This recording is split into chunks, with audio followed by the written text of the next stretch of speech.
Diane de Camps Meschino. She's a psychiatrist here in this hospital, and she's an associate professor at U of T.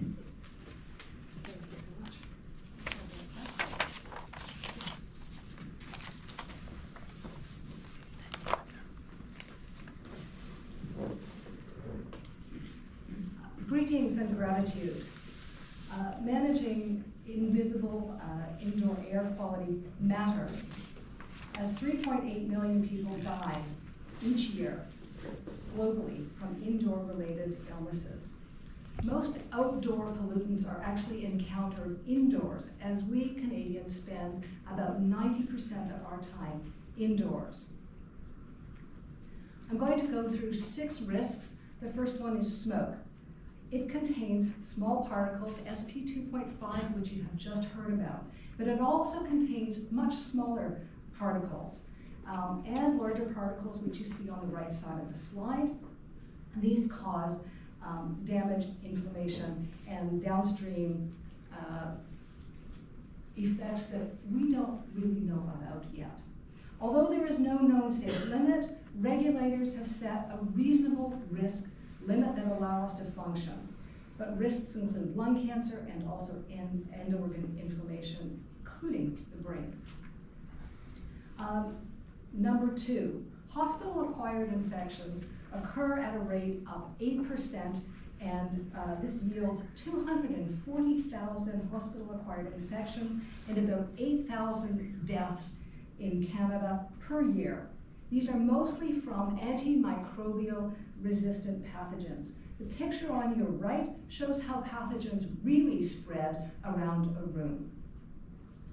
Hospital-acquired infections increase your risk of death by 84%. The Netherlands, by contrast, has a rate of 1% because they take a very aggressive approach. Above all, do no harm. Number 3, carbon dioxide. Carbon dioxide in many buildings, hospitals, office buildings, residential buildings, are far above acceptable limits. This impairs cognition and performance measures with notable impact on crisis response and critical analysis. Might be important to us. If we only focus on HVAC efficiency or tight buildings, CO2 in our air increases. Number 4, volatile organic compounds. Many of these come from off-gassing household products. Formaldehyde is a particularly worrisome one. It is a known carcinogen. It comes from adhesives in many of our building products, including laminate flooring, cabinetry, etc.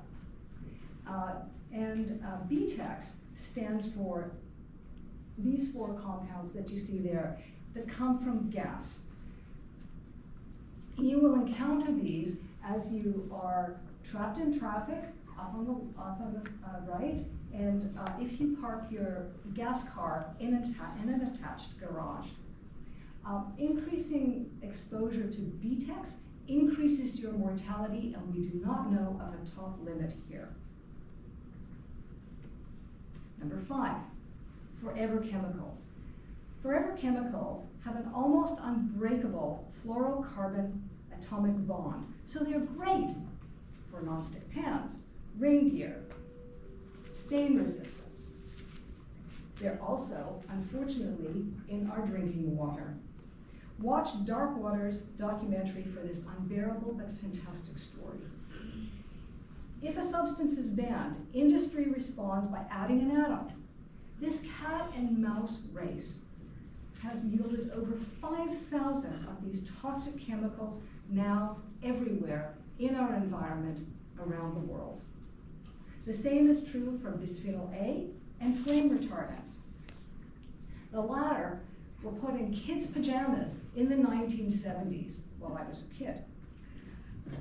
And they are now showing up in children's products like car seats.